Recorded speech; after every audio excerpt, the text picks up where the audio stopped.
morning, ladies and gents. James Morehouse coming to you live for a Doge's breakfast from absolutely miserable raining Canberra today. Just a very quick couple of things. I'm heading down to Define on a Saturday morning for a couple of pracky games. Well, we're not doing well here. As you may have seen in the last episode, Trent and I have now ordered the shirts, which is pretty fantastic. We're also going to try and make a small token of our appreciation, double entendre on the token.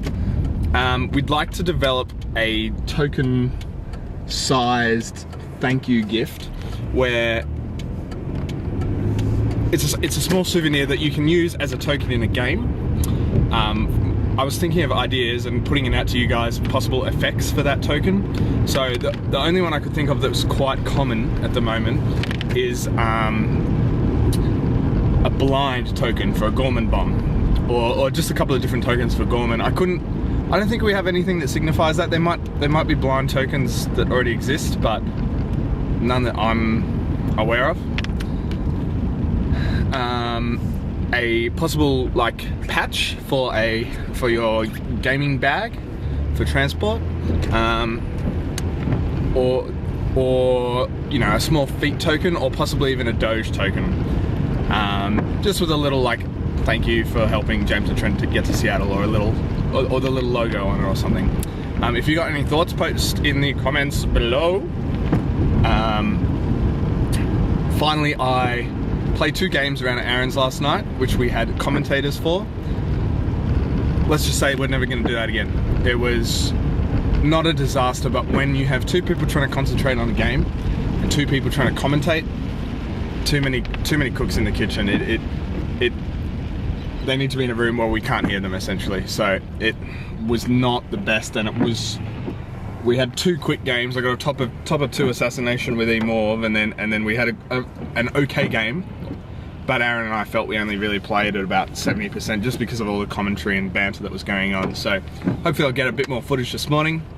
Gonna practice some epic Morvana. Okay. Click.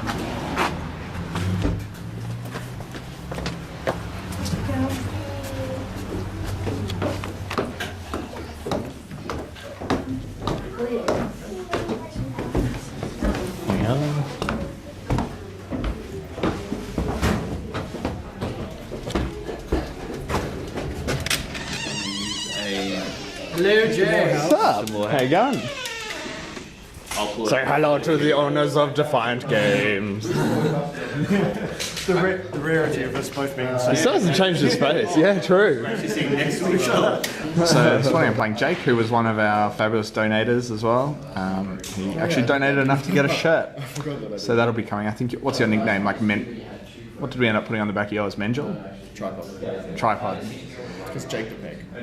Jake is playing the Centurion. He's playing the Centurion. He's playing a tier list. Axiom there. Unfortunately, Jake forgot to bring his, but that is an Axiom. 2 ciphers, a monitor, galvanizer, diffuser, corollary, 2 Optifex directives, and a ADO.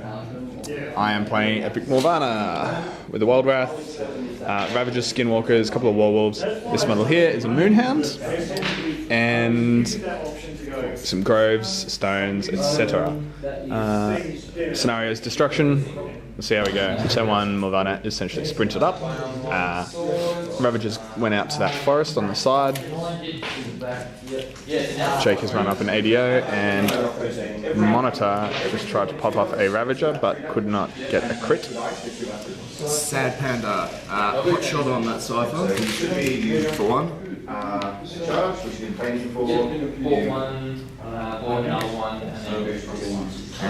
Magnetic Cold. Listing the hit through the ADO as a friend. 15. Nice. Is that cost 2 normally? So it goes down to cost 1? Yeah. So boosted is 2 total. That's pretty nifty. That's a miss. 6. You needed a 9? Yes. Yeah. Sad Panda, that's alright. I would have purified it off anyway. Well, there's no point doing that, so it's just going to upkeep. outgoing attack versus Sen. Yeah, so Jake, that was actually not a terrible turn there. That was quite good. Would have been more effective if you actually listened to Pathfinder, because then I could have fired some terrain shots over there. Yeah, but I don't. That's fine. You actually managed to kill the Moonhound from range, which was impressive. The Axiom rolled up some good shots and then deployed a counter-charging guy who killed him. Only needing an 8 because you got the flares. So, all right, Jake, well done. Hunters, Blackclad went up and Hunters marked the Monitor. Ravagers then went in and rolled Pus. Not dead yet. The puppies ran around. Groves potted up. Skinwalkers ran up. One is hiding back here, obviously. Grove ported up, got a line to the Corollary, did a boosted Thunder Spirit, which actually did a decent chunk of damage. Wildwrath went up to finish it off, needed a boosted 9. Rolled like 2-2-2, re-rolled, rolled 3-1-1. So a little bit annoyed about that. Relatively massive, actually. What's the plan, Jake? Plan at the moment is to try and clear this out as much as I can, and for the most part, just get up in there. Awesome. Because you've got this bullshit up here, I'm not going to be able to kill off the unit, so I just need to get up there as much as I can. Yep. Alright, look at all these people watching. Hello.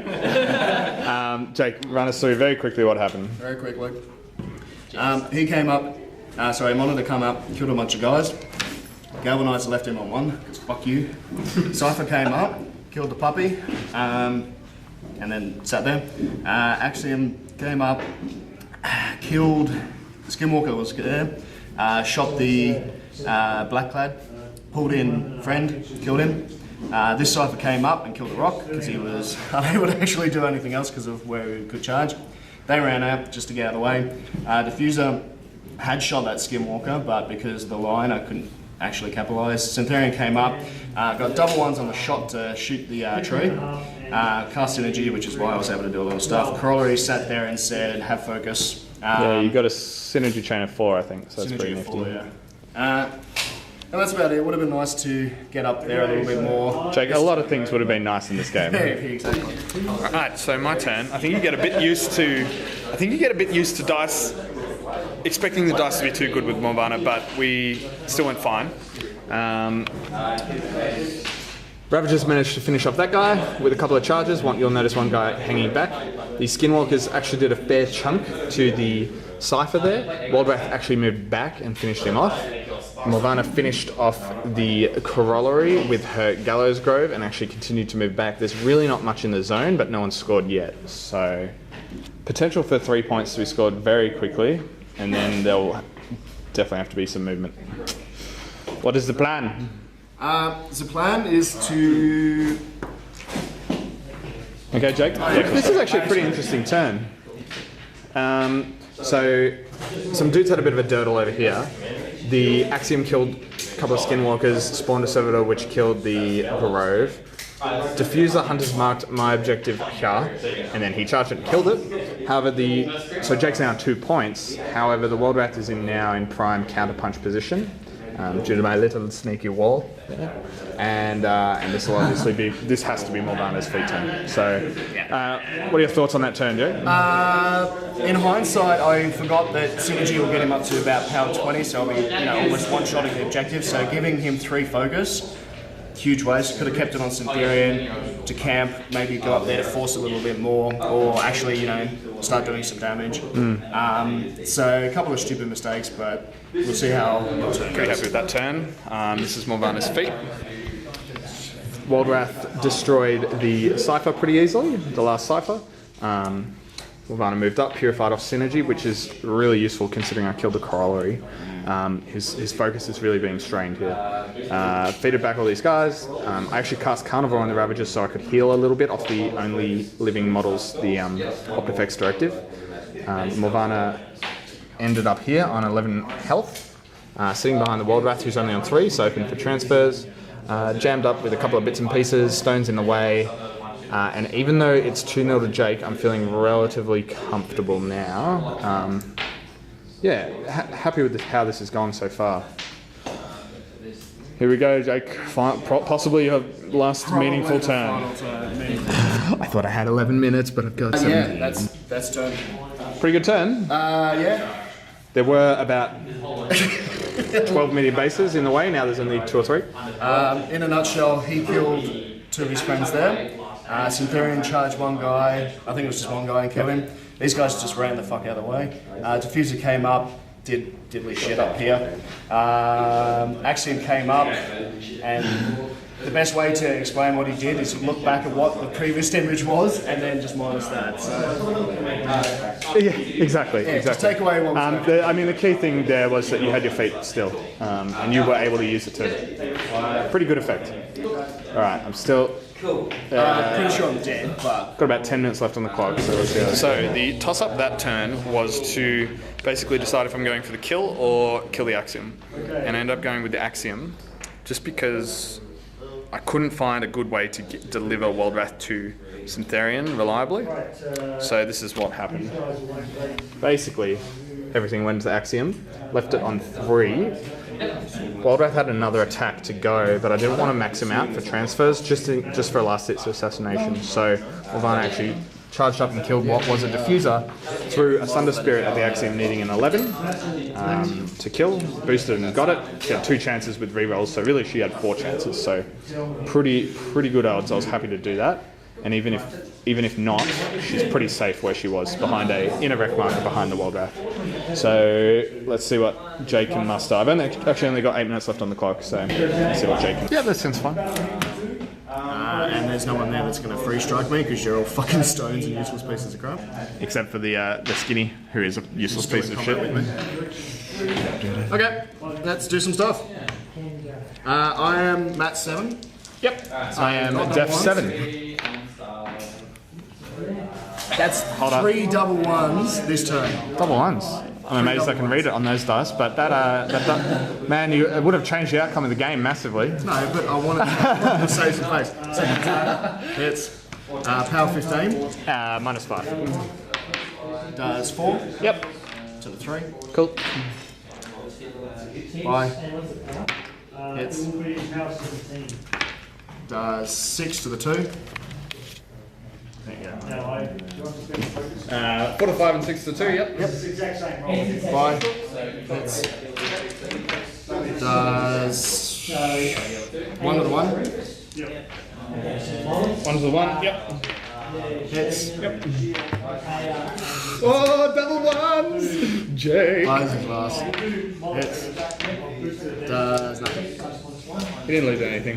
Because he's a boss! Yeah, that's all I can do anyway, so... Alright, let's finish him off. There. Cut for 1 and leech. Down to 8 health. Doesn't need a heal, off we go. A lot of wrath advances. Just to there. Faces Syntherian. Fuck you. Best hit, because why not? I can't knock you down. Only need 7.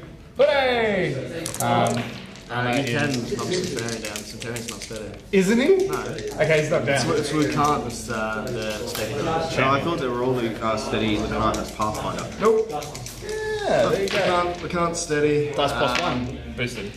Take 12. Yep, 8 left.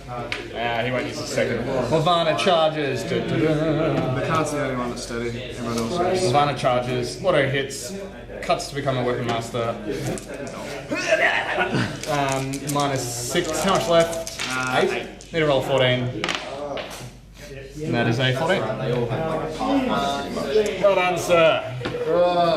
That was actually a really interesting game. Yeah. 50. It's just a lot of dead stuff. Then when you think about the fact that I had to kill it twice. Yeah, exactly. Her raw power just keeps shining through. I've got a couple of changes I'm going to make to this list actually. Yeah, the problem with going up against your list is like, as you saw in that one, like I have to kill through all that crap, then they come back and I have to kill through it again, and then by the time I've actually killed through everything, you still got that guy sitting up the back. The point of the list is that and then go from there. The Ravagers are actually key, and Trent and I have spoken about this quite a bit. The Ravagers set the line of engagement because they have AD. They go in, a couple of them charge, do a fair bit of damage to power 15. Some of them die, you can obviously hold one back. The Skinwalkers then go in, his guns were blazing the whole time, and then you feed a bunch of them back in your third wave, so that they actually go in after the second wave of Skinwalkers. It's I will always make you try and kill them, which is why I have bad matchups with the RFP ones. All that RFP, the conversions.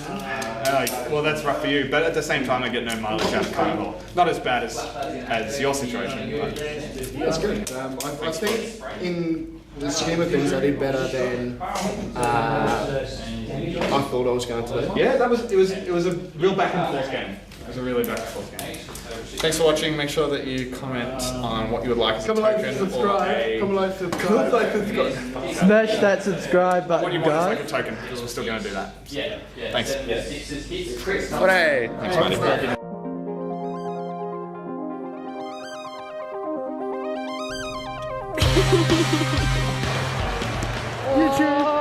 YouTube.com. Look at that ass. How do I zoom in? Yeah, well done, Aaron. Just going to youtube.com/best soccer. Yeah, best soccer team ever. Oh, look at that sexy man. It's just, look at that ass. Oh, silky. Nice. Oh, skills. Not only is he good at War Machine, but also it's very sporty. Oh, Sportish. just drags it wide. So James, how do you think the game's going? Not only do we play professional War Machine, but we definitely play in Div 4, Southern Canberra mixed football where the stakes are high and the skill is low. I think we're losing.